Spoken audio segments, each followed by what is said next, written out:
ਦੋਸਤੋ, ਤੁਹਾਡਾ ਸਭ ਦਾ ਸਵਾਗਤ ਹੈ ਰੂਹਮ academy for Punjabi YouTube channel ਉੱਪਰ।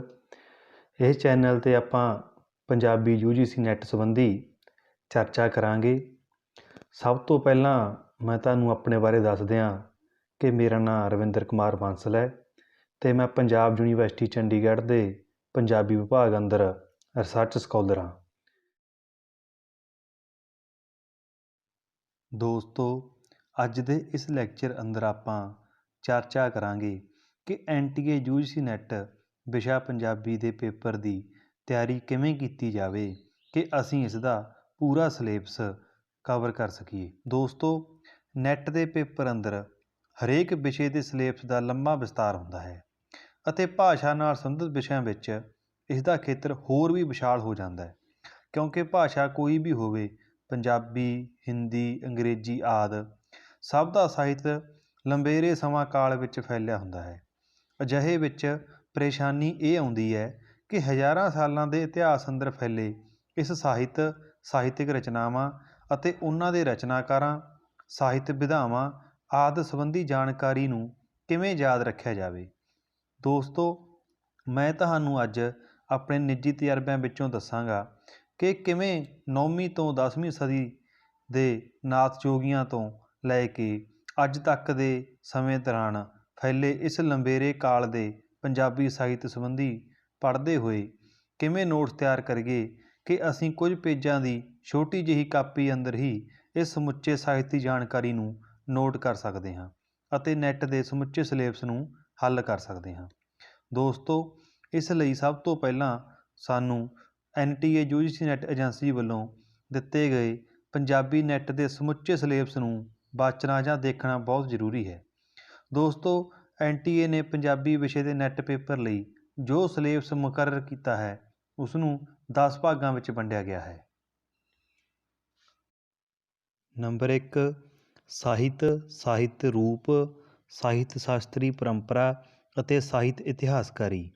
ਨੰਬਰ 2, ਪੰਜਾਬੀ ਸੂਫੀ ਕਾਵਿਧਾਰਾ ਅਤੇ ਗੁਰਮਤਿ ਕਾਵਿਧਾਰਾ। ਨੰਬਰ 3, ਪੰਜਾਬੀ ਕਿੱਸਾ ਕਾਵਿ ਅਤੇ ਬੀਰ ਕਾਵਿਧਾਰਾ। ਨੰਬਰ 4, ਪੰਜਾਬੀ ਵਾਰਤਕ। ਨੰਬਰ 5, ਆਧੁਨਿਕ ਪੰਜਾਬੀ ਕਵਿਤਾ। ਨੰਬਰ 6, ਆਧੁਨਿਕ ਪੰਜਾਬੀ ਗਲਪ। ਨੰਬਰ 7, ਪੰਜਾਬੀ ਨਾਟਕ ਅਤੇ ਇਕਾਂਗੀ। ਨੰਬਰ 8, ਲੋਕਧਾਰਾ ਅਤੇ ਪੰਜਾਬੀ ਲੋਕਧਾਰਾ ਅਤੇ ਸੱਭਿਆਚਾਰ ਅਤੇ ਪੰਜਾਬੀ ਸੱਭਿਆਚਾਰ। ਨੰਬਰ 9, ਭਾਸ਼ਾ ਵਿਗਿਆਨ, ਪੰਜਾਬੀ ਭਾਸ਼ਾ ਵਿਗਿਆਨ ਅਤੇ ਗੁਰਮੁਖੀ ਲਿਪੀ। ਨੰਬਰ 10, ਫੁਟਕਲ, ਜਿਹਦੇ ਵਿੱਚ ਪ੍ਰਵਾਸ, ਅਨੁਵਾਦ ਅਤੇ ਖੋਜ ਵਿਗਿਆਨ ਸ਼ਾਮਲ ਹਨ। ਦੋਸਤੋ, ਪੰਜਾਬੀ ਸਾਹਿਤ ਦਾ ਆਰੰਭ ਨਾਥ ਜੋਗੀਆਂ ਤੋਂ ਹੁੰਦਾ ਹੈ ਅਤੇ ਇਹ ਅੱਜ ਤੱਕ 1100-1200 ਸਾਲ ਦੇ ਲੰਬੇਰੇ ਸਮਾਂ ਕਾਲ ਵਿੱਚ ਫੈਲਿਆ ਹੋਇਆ ਹੈ। ਇਸ ਸਮੁੱਚੇ ਸਮਾਂ ਕਾਲ ਦੇ ਸਾਹਿਤ ਨੂੰ ਯਾਦ ਰੱਖਣ ਅਤੇ ਸਮਝਣ ਲਈ ਸਿਲਸਿਲੇਵਾਰ ਨੋਟਸ ਬਣਾਉਣੇ ਬਹੁਤ ਜ਼ਰੂਰੀ ਹਨ। ਇਸ ਕਾਰਜ ਲਈ ਅਸੀਂ ਇਸ ਸਮੁੱਚੇ ਸਿਲੇਬਸ ਨੂੰ 3 ਭਾਗਾਂ ਵਿੱਚ ਵੰਡ ਲੈਂਦੇ ਹਾਂ। ਭਾਗ ਪਹਿਲਾ, ਪਦ ਸਾਹਿਤ ਭਾਵ ਕਾਵਿ ਰੂਪ, ਜਿਸ ਵਿੱਚ ਸਾਡਾ ਸੂਫੀ ਕਾਵਿ, ਕਿੱਸਾ ਕਾਵਿ, ਗੁਰਮਤਿ ਕਾਵਿ, ਬੀਰ ਕਾਵਿ ਅਤੇ ਆਧੁਨਿਕ ਪੰਜਾਬੀ ਕਵਿਤਾ ਸ਼ਾਮਲ ਹਨ। ਭਾਗ ਦੂਸਰਾ, ਗਦ ਸਾਹਿਤ, ਜਿਸ ਵਿੱਚ ਵਾਰਤਕ, ਗਲਪ ਅਤੇ ਨਾਟਕ ਦੇ ਰੂਪ ਸ਼ਾਮਲ ਹਨ। ਭਾਗ ਤੀਜੇ ਵਿੱਚ ਬਾਕੀ ਬਚੇ ਹਿੱਸੇ ਸ਼ਾਮਲ ਕਰ ਲਏ ਜਾਂਦੇ ਹਨ। ਦੋਸਤੋ, ਕਾਵਿ ਸਾਹਿਤ ਦੇ ਨੋਟਸ ਬਣਾਉਣ ਲਈ ਇਸ ਨੂੰ ਸਭ ਤੋਂ ਪਹਿਲਾਂ ਵੱਖ-ਵੱਖ ਕਾਵਿ ਧਾਰਾਵਾਂ ਵਿੱਚ ਵੰਡ ਲਓ, ਜਿਵੇਂ ਕਿ ਨਾਥ ਜੋਗੀਆਂ ਦਾ ਸਾਹਿਤ, ਸੂਫੀ ਕਾਵਿਧਾਰਾ, ਗੁਰਮਤਿ ਕਾਵਿਧਾਰਾ, ਭਗਤੀ ਕਾਵਿਧਾਰਾ, ਕਿੱਸਾ ਕਾਵਿਧਾਰਾ, ਬੀਰ ਕਾਵਿਧਾਰਾ ਅਤੇ ਆਧੁਨਿਕ ਪੰਜਾਬੀ ਕਵਿਤਾ। ਦੋਸਤੋ, ਅਸੀਂ ਨੋਟਸ ਇਹਨਾਂ ਕਾਵਿ ਧਾਰਾਵਾਂ ਅਨੁਸਾਰ ਹੀ ਬਣਾਉਣੇ ਸ਼ੁਰੂ ਕਰਨੇ ਹਨ। ਸਭ ਤੋਂ ਪਹਿਲਾਂ ਨਾਥ ਜੋਗੀਆਂ ਦੇ ਸਾਹਿਤ ਤੋਂ ਸ਼ੁਰੂ ਕਰਨਾ ਹੈ ਅਤੇ ਬਾਅਦ ਵਿੱਚ ਸਿਲਸਿਲੇਵਾਰ ਚੱਲਦੇ ਹੋਏ ਆਧੁਨਿਕ ਪੰਜਾਬੀ ਕਵਿਤਾ ਤੱਕ ਪਹੁੰਚਣਾ ਹੈ। ਹੁਣ ਪ੍ਰਸ਼ਨ ਉੱਠਦਾ ਹੈ ਕਿ ਨਾਥ ਜੋਗੀਆਂ ਦੇ ਸਾਹਿਤ ਸੰਬੰਧੀ ਨੋਟਸ ਬਣਾਉਂਦੇ ਹੋਏ ਕਿਹੜੀਆਂ-ਕਿਹੜੀਆਂ ਗੱਲਾਂ ਸਾਹਿਤਕਾਰਾਂ ਅਤੇ ਸਾਹਿਤ ਰਚਨਾਵਾਂ ਬਾਰੇ ਨੋਟ ਕਰਨੀਆਂ ਹਨ ਅਤੇ ਕਿਹੜੀਆਂ ਛੱਡਣੀਆਂ ਹਨ। ਦੋਸਤੋ, ਇਹ ਬਹੁਤ ਹੀ ਸਾਵਧਾਨੀ ਵਾਲਾ ਅਤੇ ਮਹੱਤਵਪੂਰਨ ਕਾਰਜ ਹੈ। ਇੱਥੇ ਅਸੀਂ ਕੋਈ ਵੀ ਲੋੜੀਂਦੀ ਚੀਜ਼ ਨੂੰ ਛੱਡਣਾ ਵੀ ਨਹੀਂ ਅਤੇ ਬੇਲੋੜਾ ਵਿਸਥਾਰ ਨੋਟ ਕਰਨ ਤੋਂ ਵੀ ਬਚਣਾ ਹੈ। ਇੱਥੇ ਹੀ ਸਭ ਤੋਂ ਵੱਡੀ ਉਲਝਣ ਪੈਦਾ ਹੁੰਦੀ ਹੈ ਕਿ ਕੀ ਕੁਝ ਨੋਟ ਕੀਤਾ ਜਾਵੇ ਅਤੇ ਕੀ ਕੁਝ ਛੱਡ ਦਿੱਤਾ ਜਾਵੇ। ਪਰ ਦੋਸਤੋ, ਤੁਹਾਨੂੰ ਘਬਰਾਉਣ ਦੀ ਜ਼ਰੂਰਤ ਨਹੀਂ। ਮੈਂ ਤੁਹਾਨੂੰ ਦੱਸਾਂਗਾ ਕਿ ਇਸ ਤੋਂ ਕਿਵੇਂ ਆਸਾਨੀ ਨਾਲ ਆਪਾਂ ਨੋਟਸ ਤਿਆਰ ਕਰ ਸਕਦੇ ਹਾਂ। ਸਭ ਤੋਂ ਪਹਿਲਾਂ ਅਸੀਂ ਸੰਬੰਧਿਤ ਕਾਵਿਧਾਰਾ ਬਾਰੇ ਜਾਣ ਪਛਾਣ ਲਿਖਣੀ ਹੈ ਅਤੇ ਇਸ ਦੇ ਸ਼ਾਬਦਿਕ ਅਰਥ ਕੀ ਹਨ ਅਤੇ ਇਹ ਕਾਵਿਧਾਰਾ ਕਿਵੇਂ ਹੋਂਦ ਵਿੱਚ ਆਈ। ਦੋਸਤੋ, ਇਹ ਜਾਣ ਪਛਾਣ 5-6 ਲਾਈਨਾਂ ਦੀ ਕਾਫੀ ਹੁੰਦੀ ਹੈ। ਦੋਸਤੋ, ਇੱਥੇ ਇੱਕ ਸਭ ਤੋਂ ਮਹੱਤਵਪੂਰਨ ਗੱਲ ਜੋ ਯਾਦ ਰੱਖਣੀ ਬਹੁਤ ਜ਼ਰੂਰੀ ਹੈ ਕਿ ਅਸੀਂ ਸਾਹਿਤ ਸੰਬੰਧੀ ਨੋਟਸ ਬਣਾਉਂਦੇ ਹੋਏ ਸਾਹਿਤ ਬਾਰੇ ਪੜ੍ਹਨਾ ਹੈ, ਨਾ ਕਿ ਸਾਹਿਤ ਨੂੰ। ਭਾਵ ਅਸੀਂ ਸਾਹਿਤਕਾਰਾਂ ਦੀਆਂ ਰਚਨਾਵਾਂ ਦੇ ਬਾਰੇ ਪੜ੍ਹਨਾ ਹੈ, ਨਾ ਕਿ ਕਦੇ ਉਹਨਾਂ ਦੀਆਂ ਰਚਨਾਵਾਂ ਨੂੰ ਪੜ੍ਹੀ ਜਾਈਏ। ਜਿਵੇਂ ਕਿ ਕਦੇ ਤੁਹਾਨੂੰ ਪੁੱਛੇ ਵੀ ਨੈੱਟ ਦੀ ਤਿਆਰੀ ਚੱਲ ਰਹੀ ਹੈ, ਤੁਸੀਂ ਕਹੋ ਹਾਂ ਜੀ ਤਿਆਰੀ ਚੱਲ ਰਹੀ ਹੈ, ਕੱਲ੍ਹ ਵਾਰਿਸ ਸ਼ਾਹ ਦੀ ਹੀਰ ਪੜ੍ਹੀ ਸੀ ਅਤੇ ਅੱਜ ਮੈਂ ਅੱਗੇ ਦਮੋਦਰ ਵਾਲੀ ਹੀਰ ਪੜ੍ਹਨੀ ਹੈ। ਨਹੀਂ, ਇਸ ਦਾ ਕੋਈ ਵੀ ਸਾਨੂੰ ਨੈੱਟ ਦੇ ਪੇਪਰ ਵਿੱਚ ਫਾਇਦਾ ਨਹੀਂ ਹੋਵੇਗਾ। ਅਸੀਂ ਸਿਰਫ ਉਹਨਾਂ ਸਾਹਿਤਕ ਰਚਨਾਵਾਂ ਦੇ ਬਾਰੇ ਪੜ੍ਹਨਾ ਹੈ, ਨਾ ਕਿ ਉਹਨਾਂ ਸਾਹਿਤਕ ਰਚਨਾਵਾਂ ਨੂੰ। ਦੋਸਤੋ, ਇੱਥੇ ਅਸੀਂ ਧਿਆਨ ਰੱਖਣਾ ਹੈ ਕਿ ਸੰਬੰਧਿਤ ਸਾਹਿਤਕ ਵਿਧਾ ਦੇ ਸਾਰੇ ਸਾਹਿਤਕਾਰਾਂ ਨੂੰ ਅਸੀਂ ਉਹਨਾਂ ਦੇ ਸਮਾਂ ਕਾਲ ਅਨੁਸਾਰ ਹੀ ਨੋਟ ਕਰਨਾ ਹੈ। ਜਿਵੇਂ ਕਿ ਨਾਥ ਜੋਗੀਆਂ ਦੇ ਸਾਹਿਤ ਦੇ ਬਾਰੇ ਨੋਟਸ ਬਣਾਉਣ ਵੇਲੇ ਗੋਰਖਨਾਥ ਤੋਂ ਸ਼ੁਰੂ ਕਰਨਾ ਹੈ ਅਤੇ ਫਿਰ ਦੂਸਰੇ ਨਾਥ ਜੋਗੀਆਂ ਚਰੰਗੀਨਾਥ, ਚਰਪਟਨਾਥ, ਬਾਬਾ ਰਤਨਨਾਥ ਆਦਿ ਬਾਰੇ ਸਿਲਸਿਲੇਵਾਰ ਨੋਟ ਕਰਨਾ ਹੈ। ਅਸੀਂ ਉਸ ਸਾਹਿਤਕਾਰ ਬਾਰੇ ਸਿਰਫ ਉਸ ਦਾ ਜਨਮ ਕਾਲ, ਭਾਵ ਉਹ ਕਿਸ ਸਦੀ ਵਿੱਚ ਹੋਇਆ, ਉਸ ਦੀਆਂ ਪ੍ਰਮੁੱਖ ਰਚਨਾਵਾਂ ਦੇ ਨਾਮ ਅਤੇ ਉਸ ਦੀ ਹੋਰਾਂ ਨਾਲੋਂ ਸਾਹਿਤਕ ਵਿਲੱਖਣਤਾ ਕਿਵੇਂ ਹੈ, ਭਾਵ ਉਸਨੇ ਕਿਸ ਖਾਸ ਛੰਦ ਦੀ ਵਰਤੋਂ ਕੀਤੀ ਜਾਂ ਕਿਸ ਸਾਹਿਤਕ ਵਿਧਾ ਵਿੱਚ ਪ੍ਰਸਿੱਧੀ ਪ੍ਰਾਪਤ ਕੀਤੀ ਆਦਿ ਬਾਰੇ ਹੀ ਨੋਟ ਕਰਨਾ ਹੈ। ਇਸ ਤੋਂ ਇਲਾਵਾ ਹੋਰ ਬੇਲੋੜੇ ਵਿਸਥਾਰ ਵਿੱਚ ਨਹੀਂ ਪੈਣਾ। ਉਦਾਹਰਨ ਵਜੋਂ ਗੋਰਖਨਾਥ ਬਾਰੇ ਨੋਟਸ ਬਣਾਉਂਦੇ ਸਮੇਂ ਨੋਟ ਕਰਨਾ ਹੈ ਕਿ ਉਸ ਦਾ ਸਮਾਂ ਕਾਲ 10ਵੀਂ-11ਵੀਂ ਸਦੀ ਵਿਚਕਾਰ ਫੈਲਿਆ ਹੋਇਆ ਹੈ। ਉਸ ਦਾ ਜਨਮ 940 ਈਸਵੀ ਵਿੱਚ ਹੋਇਆ ਸੀ ਅਤੇ ਮੌਤ ਦਾ ਸਮਾਂ 1040 ਈਸਵੀ ਮੰਨਿਆ ਗਿਆ ਹੈ। ਉਸਨੇ ਆਪਣੀਆਂ ਰਚਨਾਵਾਂ ਵਿੱਚ ਝੂਲਣਾ ਛੰਦ ਦੀ ਵਰਤੋਂ ਕੀਤੀ ਅਤੇ ਔਰਤ ਨੂੰ ਵਿਗਿਆੜਨ ਦਾ ਰੂਪ ਦੱਸਦੇ ਹੋਏ ਉਸ ਤੋਂ ਦੂਰ ਰਹਿੰਦੇ ਹੋਏ ਜੋਗ ਧਾਰਨ ਕਰਨ ਬਾਰੇ ਕਿਹਾ। ਇਸ ਤੋਂ ਜ਼ਿਆਦਾ ਹੋਰ ਕੋਈ ਵੀ ਜਾਣਕਾਰੀ ਨੂੰ ਨੋਟ ਕਰਨਾ ਸਾਡੇ ਲਈ ਬਹੁਤਾ ਜ਼ਰੂਰੀ ਨਹੀਂ ਹੈ। ਇਸ ਪ੍ਰਕਾਰ ਹੀ ਅਸੀਂ ਬਾਕੀ ਨਾਥ ਜੋਗੀਆਂ ਬਾਰੇ ਜਾਣਕਾਰੀ ਇਕੱਠੀ ਕਰਨੀ ਹੈ। ਦੋਸਤੋ, ਇਸ ਤੋਂ ਬਾਅਦ ਸੂਫੀ ਕਾਵਿਧਾਰਾ ਬਾਰੇ ਅਸੀਂ ਨੋਟਸ ਤਿਆਰ ਕਰਨੇ ਹਨ। ਧਿਆਨ ਰੱਖਣਾ ਹੈ ਕਿ ਜਿਸ ਕਾਵਿਧਾਰਾ ਬਾਰੇ ਨੋਟਸ ਤਿਆਰ ਕਰਨੇ ਸ਼ੁਰੂ ਕੀਤੇ ਹਨ, ਉਸ ਕਾਵਿਧਾਰਾ ਨਾਲ ਸੰਬੰਧਿਤ ਪਹਿਲੇ ਤੋਂ ਲੈ ਕੇ ਆਖਰੀ ਪ੍ਰਮੁੱਖ ਸਾਹਿਤਕਾਰ ਬਾਰੇ ਨੋਟਸ ਤਿਆਰ ਕਰਨ ਤੋਂ ਬਾਅਦ ਹੀ ਅਗਲੀ ਕਾਵਿਧਾਰਾ ਬਾਰੇ ਲਿਖਣਾ ਸ਼ੁਰੂ ਕਰਨਾ ਹੈ। ਸੂਫੀ ਕਾਵਿਧਾਰਾ ਬਾਰੇ ਨੋਟਸ ਬਣਾਉਂਦੇ ਸਮੇਂ ਸਾਡੇ ਪਹਿਲੇ ਸੂਫੀ ਕਵੀ ਬਾਬਾ ਸ਼ੇਖ ਫਰੀਦ ਜੀ ਤੋਂ ਲੈ ਕੇ ਗੁਲਾਮ ਫਰੀਦ ਤੱਕ ਹੋਏ ਸਾਰੇ ਪ੍ਰਮੁੱਖ ਸੂਫੀ ਕਵੀਆਂ ਸ਼ਾਹ ਹੁਸੈਨ, ਸੁਲਤਾਨ ਬਾਹੂ, ਬੁੱਲ੍ਹੇ ਸ਼ਾਹ, ਵਜੀਦ, ਦਾਨਾ, ਗੁਲਾਮ ਫਰੀਦ ਆਦਿ ਸਭ ਬਾਰੇ ਜਾਣਕਾਰੀ ਇਕੱਤਰ ਕਰਨੀ ਹੈ ਕਿ ਉਹਨਾਂ ਦੀ ਵਿਲੱਖਣਤਾ ਕੀ ਹੈ, ਉਹਨਾਂ ਨੇ ਕਿਸ ਕਾਵਿ ਰੂਪ ਵਿੱਚ ਰਚਨਾ ਕੀਤੀ, ਭਾਵ ਸ਼ਲੋਕ ਲਿਖੇ, ਸੀਆ ਰਫੀਆਂ ਲਿਖੀਆਂ ਜਾਂ ਦੋੜੇ ਜਾਂ ਸ਼ਬਦ ਲਿਖੇ ਆਦਿ।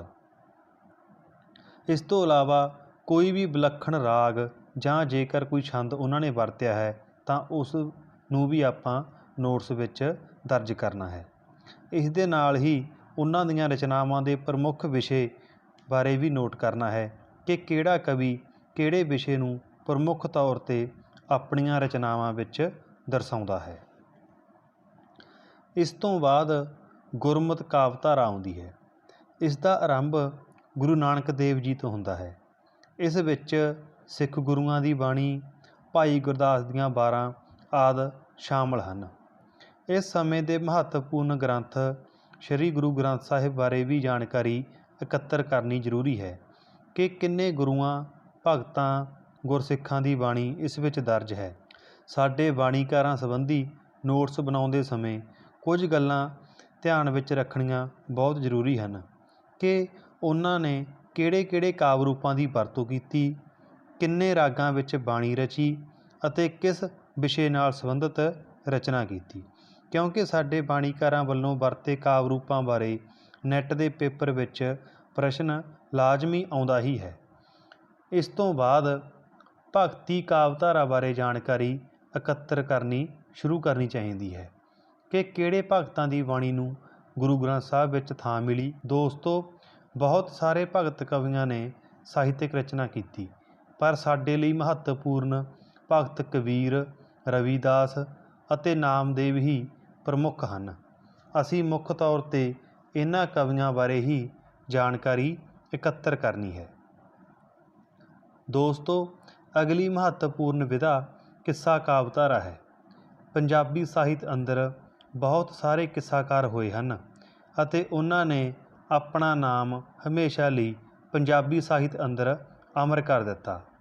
ਇਹਨਾਂ ਸੰਬੰਧੀ ਜਾਣਕਾਰੀ ਇਕੱਤਰ ਕਰਕੇ ਨੋਟਸ ਬਣਾਉਂਦੇ ਸਮੇਂ ਧਿਆਨ ਵਿੱਚ ਰੱਖਣਯੋਗ ਕੁਝ ਮੁੱਖ ਗੱਲਾਂ ਹਨ ਕਿ ਕਿੱਸਾਕਾਰ ਦਾ ਜਨਮ ਕਾਲ, ਭਾਵ ਉਹ ਕਿਸ ਸਦੀ ਨਾਲ ਸੰਬੰਧਿਤ ਹੈ, ਉਸਦੇ ਪ੍ਰਮੁੱਖ ਕਿੱਸਿਆਂ ਦੇ ਨਾਮ, ਕਿੱਸਾ ਰਚਨਾ ਵਿੱਚ ਵਰਤਿਆ ਗਿਆ ਛੰਦ ਆਦਿ ਮਹੱਤਵਪੂਰਨ ਹਨ। ਇਸ ਤੋਂ ਇਲਾਵਾ ਹੋਰ ਬੇਲੋੜੇ ਵਿਸਥਾਰ ਵਿੱਚ ਪੈਣ ਦੀ ਲੋੜ ਨਹੀਂ ਹੈ। ਉਦਾਹਰਨ ਵਜੋਂ ਦਮੋਦਰ, ਉਹ 16ਵੀਂ ਸਦੀ ਦਾ ਕਿੱਸਾਕਾਰ ਹੈ। ਉਸਨੇ ਕਿੱਸਾ ਹੀਰ ਰਾਂਝਾ ਦੀ ਰਚਨਾ ਕੀਤੀ। ਆਪਣੇ ਇਸ ਕਿੱਸੇ ਅੰਦਰ ਉਸਨੇ ਹੀਰ ਰਾਂਝੇ ਦੀ ਪ੍ਰੇਮ ਕਹਾਣੀ ਨੂੰ ਆਧਾਰ ਬਣਾਇਆ। ਉਸਨੇ ਇਸ ਕਿੱਸੇ ਅੰਦਰ ਦਵੱਈਆ ਛੰਦ ਦੀ ਵਰਤੋਂ ਕੀਤੀ। ਉਸਦੀ ਭਾਸ਼ਾ ਉੱਪਰ ਪੰਜਾਬੀ ਦੀ ਉਪਭਾਸ਼ਾ ਲਹਿੰਦੀ ਦਾ ਕਾਫੀ ਪ੍ਰਭਾਵ ਹੈ। ਉਸਦੇ ਕਿੱਸੇ ਦਾ ਅੰਤ ਦੁਖਾਂਤਕ ਹੈ।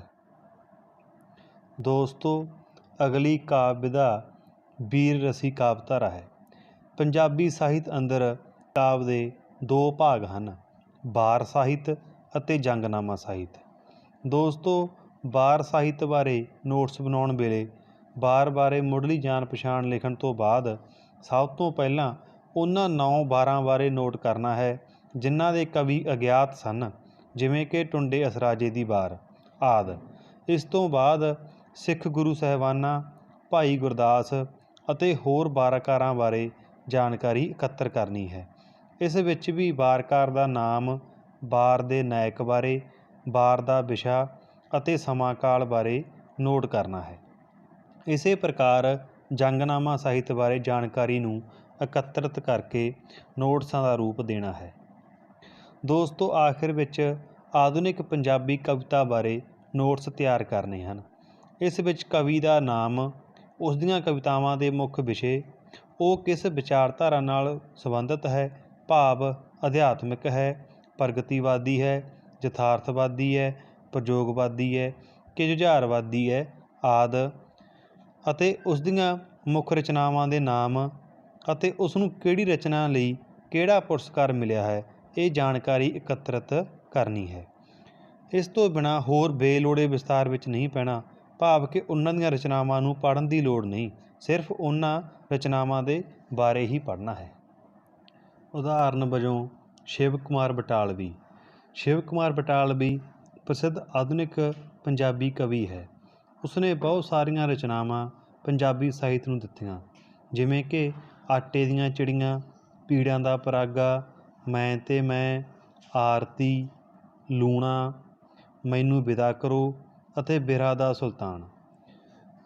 ਦੋਸਤੋ, ਸ਼ਿਵ ਕੁਮਾਰ ਬਟਾਲਵੀ ਦਾ ਸੰਬੰਧ ਰੋਮਾਂਟਿਕ ਕਾਵਿਧਾਰਾ ਨਾਲ ਹੈ। ਉਸਨੇ ਰੋਮਾਂਸ ਭਰਪੂਰ ਗੀਤ ਕਾਵਿ ਵਿੱਚ ਰਚਨਾ ਕੀਤੀ। ਲੂਣਾ ਉਸਦੀ ਪ੍ਰਸਿੱਧ ਪੁਸਤਕ ਹੈ, ਇਸ ਲਈ ਉਸਨੂੰ ਭਾਰਤੀ ਸਾਹਿਤ ਅਕਾਦਮੀ ਪੁਰਸਕਾਰ ਮਿਲਿਆ। ਇਸ ਤੋਂ ਜ਼ਿਆਦਾ ਹੋਰ ਬੇਲੋੜੇ ਵਿਸਤਾਰ ਵਿੱਚ ਪੈਣ ਦੀ ਜ਼ਰੂਰਤ ਨਹੀਂ ਹੈ।